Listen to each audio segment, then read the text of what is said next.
মৃত্যুর পর যে একটি জীবন আছে, সেটি আল কোরআনে বারবার ঘুরে ফিরে এসেছে।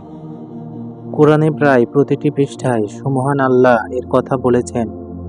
এটি আমাদের ধর্মীয় বিশ্বাসের অন্যতম স্তম্ভ। কুরাইশদের মাঝে আল্লাহ রাসূল সাল্লাল্লাহু আলাইহি ওয়াসাল্লাম অন্যতম যে বিষয় শিক্ষা দিয়েছেন, তার মধ্যে এটি ছিল শীর্ষের দিকে। কুরাইশরা মৃত্যু পরবর্তী জীবন বিশ্বাস করত না। বিভিন্নভাবে বিভিন্ন উপমার সাহায্যে মানুষকে আল্লাহ এই বিষয়টি বুঝিয়েছেন। কখনো কখনো যৌক্তিক প্রমাণ দিয়েছেন, বলেছেন, মৃত জমিনের দিকে তাকাও, দেখো কিভাবে আমি পুনরায় একে জীবন্ত করি। শুকনো খড়খড়ে গাছের দিকে তাকাও, দেখো কিভাবে তারা নতুন প্রাণে জেগে ওঠে। বলশালী নানা সৃষ্টি, এমনকি তোমার নিজের জীবনের দিকে চোখ ফেরাও। যিনি প্রথমবার তোমাকে সৃষ্টি করেছেন, তিনি অবশ্যই তোমাকে আবার সৃষ্টি করতে পারবেন।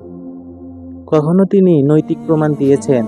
তিনি বলেছেন, তোমরা কি মনে করো ধর্মী ও বিধর্মী সমান পুরস্কার পাবে?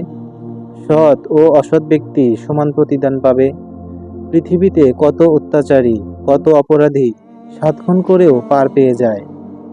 চরম পাপিষ্ঠ ব্যক্তিকে দেখা যায় কি আয়েসি জীবনযাপন করছে।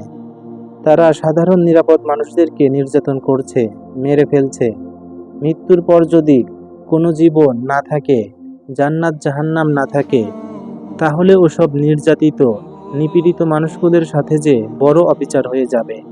কোথাও তারা কোনো সুবিচার পাবে না। কিন্তু আল্লাহ যে ন্যায় বিচারক, পূর্ণমাত্রার ন্যায় বিচারক, বিচার দিন অবশ্যই সত্য। সেদিন তিনি মানুষের ভালো কাজের পূর্ণ প্রতিদান দেবেন, আর খারাপ কাজের প্রতিফলও বুঝিয়ে দেবেন। কোরআনে পরকাল বিষয়ক অনেক আয়াত আছে। কেউ যদি বৈজ্ঞানিক প্রমাণ চান, তাহলে তা দেওয়া সম্ভব না। কোনো গাণিতিক সমীকরণ দিয়ে প্রমাণ করে দেখানো যাবে না। মহান আল্লাহ কোরআনে যথেষ্ট আকল উপযোগী উপমা-রূপক তুলনার সাহায্যে এই ধারণাটির প্রমাণ দিয়েছেন। সবশেষে মনে রাখতে হবে, এটা অদৃশ্য জগতের খবর। যিনি আলিমুল গায়ব, সেই অদৃশ্যের জ্ঞানী আল্লাহর খবরের উপর বিশ্বাস স্থাপন ছাড়া উপায় নেই। এই জীবনের পর যদি আর কোনো জীবন না থাকে, তাহলে কি মানে আছে এই জীবনে? এত সব দুঃখ কষ্টের। মৃত্যুর পর আরো একটি জীবন আছে বলেই আমাদের আশা আছে। জীবনটা অর্থপূর্ণ।